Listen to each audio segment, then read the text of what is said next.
ಅವರಿಗೆ ಶುಭ ಮುಹೂರ್ತ ಶುಭ ಗಳಿಗೆಯಲ್ಲಿ ಬಂದಿದ್ದೀನಿ. ತಮ್ಮ ಮುನ್ನುಡಿಯಂತೆ ಗಂಗಾ ಮಾತೆ ಕಾವೇರಿ ಸಂತೃಷ್ಟವಾಗಿ ಕಬಿನಿ ಭರ್ತಿ ಆಗ್ತಾ ಇದೆ ಅಂತ ಹೇಳಿ ನನಗೆ ನಮ್ಮೆಲ್ಲ ಅಧಿಕಾರಿಗಳು ತಿಳಿಸಿದ್ದಾರೆ. ಪ್ರಕೃತಿ ಯಾವತ್ತೂ ಕೂಡ ಯಾರ ಸೊತ್ತಲ್ಲ. ಪ್ರಕೃತಿ ನಿಯಮದಂತೆ ನಾವೆಲ್ಲ ಬದುಕ್ತಾ ಇದ್ದೇವೆ. ತಮಿಳುನಾಡಿಗೆ ಏನು 177 ಟಿಎಂಸಿ ಬಿಡಬೇಕು ಅಂತ ಹೇಳಿ ನಮಗೆ ಆದೇಶ ಇದೆ. ಅದಕ್ಕೆ ಸುಪ್ರೀಂ ಕೋರ್ಟ್ ಕೂಡ ಒತ್ತನ್ನು ಕೊಟ್ಟಿದ್ದಾರೆ. ಆ ನ್ಯಾಯಾಲಯದ ತೀರ್ಪೇನು ನಮಗೆ ಬಂದಿದೆ ಸುಪ್ರೀಂ ಕೋರ್ಟಲ್ಲಿ, 2 ರಾಜ್ಯಕ್ಕೂ ಅದೊಂದು ವರ. 2 ರಾಜ್ಯಕ್ಕೆ ಕಾಪಾಡಂತ ಒಂದು ತೀರ್ಪನ್ನು ಕೊಟ್ಟಿದ್ದಾರೆ. ನಿನ್ನೆ ಟೈಮ್ಸ್ ಆಫ್ ಇಂಡಿಯಾನಲ್ಲಿ ಬ್ಯಾಲೆನ್ಸಿಂಗ್ ರಿಸರ್ವೇರ್ ಇಂದ ಏನು ಅನುಕೂಲ ಆಗ್ತಾ ಇದೆ ಅಂತೇಳಿ, ಮತ್ತು ನೀವು ಯಾರೋ ನಿಮ್ಮ ಮೈಸೂರು ರಿಪೋರ್ಟರ್ ಕೂಡ ಅದ್ರ ಬಗ್ಗೆ ಒಂದು ವಿಶೇಷಣೆ ಕೊಟ್ಟಿದ್ದಾರೆ. ಇವತ್ತು ನನ್ನ ಸ್ನೇಹಿತರುಗಳು ಸಂಘಟನೆಗಾರರು ಹೋರಾಟ ಮಾಡ್ತಾ ಇದ್ದಾರೆ, ಬಂದ್ ಮಾಡ್ತೀವಿ ಅಂತ ಹೇಳ್ತಾ ಇದ್ದಾರೆ.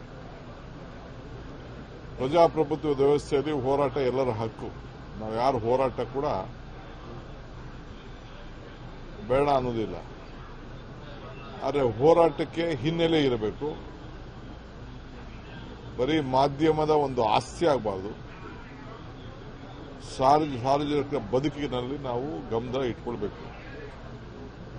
ಯಾರ ಆಸ್ತಿ ಪಾಸ್ತಿಗಳಿಗೆ ತೊಂದರೆ ಆಗೋದಾದ್ರೆ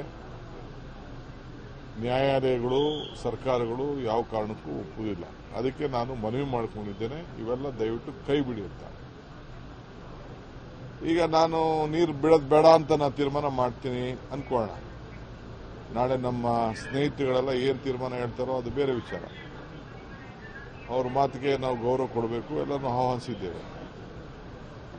ಬಿಜೆಪಿಯ ಮಂತ್ರಿಗಳು ಮತ್ತು ಸಂಸತ್ ಸದಸ್ಯರು ಪಾಪ ದೆಹಲಿಯಲ್ಲಿ ಬಂದು ಸೆಂಟ್ರಲ್ ಮಿನಿಸ್ಟರ್ನು ಭೇಟಿ ಮಾಡಿ ಅವತ್ತಿನ ಪರಿಸ್ಥಿತಿಗೆ ಯಾವ ರೀತಿ ತೊಂದರೆ ಇತ್ತು ಅನ್ನೋದನ್ನು ಪಾಪ ಅವರು ಕೂಡ ಸಹಕಾರ ಕೊಟ್ಟಿದ್ದಾರೆ. ಪ್ರಹ್ಲಾದ್ ಜೋಶಿ ಅವರ ಮುಖಂಡತ್ವದಲ್ಲಿ ನಾನು ಶೆಟ್ಟರ್ ಅವರಿಗೆ, ಬೊಮ್ಮಾಯಿರವರಿಗೆ, ಸಿದ್ದರಾಮಯ್ಯನವರಿಗೆ ಎಲ್ಲರೂ ಕೂಡ ನಾನು ಏನು ವಾಸ್ತವಾಂಶ ಏನಿದೆ ಅಂತ ನಾನೆಲ್ಲ ತಿಳಿಸಿದ್ದೇನೆ. ಅವರು ಅವರ ಪ್ರಾಮಾಣಿಕವಾದ ಪ್ರಯತ್ನವನ್ನು ಅವರು ಮಾಡಿದ್ದಾರೆ. ಆದರೆ ಸೆಂಟ್ರಲ್ ಅಥಾರಿಟಿ, ಮ್ಯಾನೇಜ್ಮೆಂಟ್ ಅಥಾರಿಟಿ ಅವರು ಕೂಡ ಯಾವ್ದಾವುದು ಡ್ಯಾಮ್ಗಳಲ್ಲಿ ಎಷ್ಟೆಷ್ಟು ನೀರು ಬರ್ತಾ ಇದೆ ಅಂತ ಹೇಳಿ ಅವ್ರಿಗೆಲ್ಲ ಮಾಹಿತಿ ಇದೆ. ಯಾರನ್ನೂ ಮುಚ್ಚಿ ಇಟ್ಕೊಳ್ಳಿಕ್ಕೆ ಸಾಧ್ಯ ಇಲ್ಲ. ನಿಮಗೆ ಬೇರೆ ಸಂದರ್ಭಕ್ಕೂ ಈಗ ಕೊಟ್ಟಿರೋದು ನಿಮ್ಗೆ ಅರ್ಧನೂ ಕೊಟ್ಟಿಲ್ಲ ಅಂತ ಹೇಳಿ ಅವರು ನಮ್ಮ ಅಥಾರಿಟಿಲಿ ನಮ್ಮ ಅಪ್ಲಿಕೇಶನ್ ರಿಜೆಕ್ಟ್ ಮಾಡಿದ್ದಾರೆ. ಈಗ ನಾನು ಬಿಡುವುದಿಲ್ಲ ಅಂತ ನಾನಾಗ್ಲಿ, ಯತೀಂದ್ರಾಗ್ಲಿ, ಸಂಘಟನೆಗಾರರಾಗ್ಲಿ ನಾವೆಲ್ಲ ಹೇಳಿದ್ರೆ ನೀರನ್ನ ಹಿಡ್ಕೊಳಕ್ಕೆ ನಮ್ಮ ಕೈಲಿ ಆಗುದಿಲ್ಲ. ಇನ್ನೊಂದು ಗಂಟೆನೋ 1.5 ಗಂಟೆನೋ ಡ್ಯಾಮು ತುಂಬ್ತಾ ಇದೆ ಅಂತೇಳಿ ನನಗೆ ವರದಿ ಬಂದಿದೆ. ಇಡ್ಲಿಕ್ಕೆ ಸಾಧ್ಯನೇ? ಹೋರಾಟಗಾರರು ಹೋಗಲ್ಲಿ ಮಲಗ್ಲಿಕ್ಕೆ ಸಾಧ್ಯನೇ? ಹಾಗಂತ ನೀರು ಬಿಡುವುದಿಲ್ಲ ಅಂತೇಳಿ ದಯವಿಟ್ಟು ಹೋರಾಟಗಾರರು ಯಾರು ಹೋಗಬಾರ್ದು, ಅಲ್ಲಿ ನೀರನ್ನ ಹಿಡ್ಕೊಳ್ಳೋಕ್ಕೂ ಪ್ರಯತ್ನ ಪಡಬಾರ್ದು. ನೀರು ಇಟ್ಕೊಂಡ್ರೆ ನಾವೆಲ್ಲ ಕೊಚ್ಚೊಂಟೋಗ್ತೀವಿ. ನ್ಯಾಯಾಲಯಕ್ಕೂ ಗೌರವ ಕೊಡಬೇಕು, ರೈತರನ್ನು ಬದುಕಿಸಬೇಕು. ಈ ರಾಜ್ಯದ ರೈತರ ಹಿತ ಕಾಪಾಡಲು ನಮ್ಮ ಬದ್ಧತೆ ಇದೆ. ಬಂಗಾರಪ್ಪನವ್ರ ಕಾಲದಿಂದ, ಎಸ್.ಎಂ. ಕೃಷ್ಣವ್ರ ಕಾಲದಿಂದ, ಸಿದ್ದರಾಮಯ್ಯನವ್ರ ಕಾಲದಿಂದ ಮತ್ತು ದೇವೇಗೌಡರು ಕಾಲದಿಂದ ಹಿಡಿದು ಬಿಜೆಪಿ ಸರ್ಕಾರ ಇದ್ದಾಗ ಇಂತಹ ಸಂಕಟದ ಪರಿಸ್ಥಿತಿಯಲ್ಲಿ ಅವರು ಅನೇಕ ತೀರ್ಮಾನಗಳನ್ನು ರಾಜ್ಯದ ಹಿತಕ್ಕೆ ತೆಗೆದುಕೊಂಡಿದ್ದಾರೆ. ನಾನು ಅವ್ರು ಮಾಡಿದ ಸರಿ ಇಲ್ಲ, ನಾವು ಮಾತ್ರ ಮಾಡಿದ ಸರಿ ಅಂತ ನಾನು ಹೇಳಲಿಕ್ಕೆ ನಾನು ತಯಾರಿಲ್ಲ. ಬಟ್ ಒಂದು ನಮಗೊಂದು ದೊಡ್ಡ ಜಯ ಸುಪ್ರೀಂ ಕೋರ್ಟ್ ಕೊಟ್ಟಿದೆ. ಆ ಸುಪ್ರೀಂ ಕೋರ್ಟ್ ಕೊಟ್ಟಂತ ಜಯದ ಹಿನ್ನೆಲೆಯಲ್ಲಿ ಮತ್ತು ಕೇಂದ್ರ ಸರ್ಕಾರ ಪಾರ್ಲಿಮೆಂಟ್ ಅಲ್ಲಿ ಉತ್ತರ ಕೊಡುವಂತ ಸಂದರ್ಭದಲ್ಲಿ ಕರ್ನಾಟಕಕ್ಕೆ ಮೇಕೆದಾಟು ಅನಿವಾರ್ಯತೆ ಏನಿದೆ, ಕಾನೂನು ಚೌಕಟ್ಟು ಏನಿದೆ, ಅವರ ಡ್ಯಾಮ್ ಅನ್ನ ಅವರ ಜಾಗದಲ್ಲಿ ಕಟ್ಟಿಕೊಳ್ಳಲಿಕ್ಕೆ ಕಾನೂನಲ್ಲಿ ಏನು ರೂಪುಗೊಂಡಿದೆ ಅನ್ನೋದನ್ನು ಕೂಡ ಬಹಳ ಚೆನ್ನಾಗಿ ಉತ್ತರವನ್ನು ಕೊಟ್ಟಿದ್ದಾರೆ.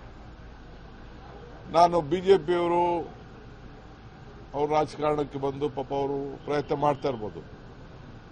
ಕುಮಾರಸ್ವಾಮಿಯವರ ಸ್ಟೇಟ್ಮೆಂಟ್ ಕೂಡ ನಾನು ಗಮನಿಸಿದ್ದೇನೆ.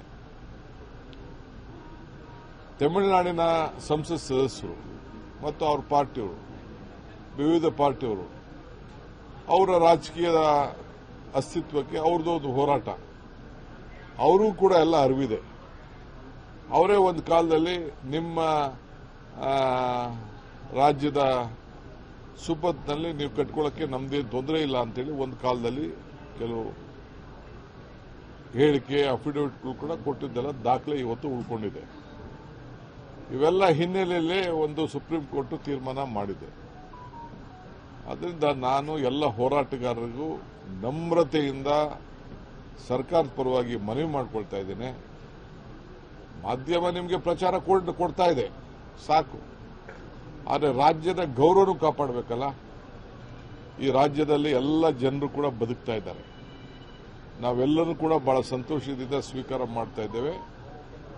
ಇವತ್ತು ಕಾನೂನು ಚೌಕಟ್ಟಿಗೆ ಏನೂ ತೊಂದರೆ ಆಗಬಾರ್ದು, ಜನರ ಬದುಕಿಗೆ ಏನೂ ತೊಂದರೆ ಆಗಬಾರ್ದು, ತಮಿಳುನಾಡಿಗೂ ಏನಲ್ಲ, ನಾವೆಲ್ಲ ಒಂದೇ ದೇಶದವರು.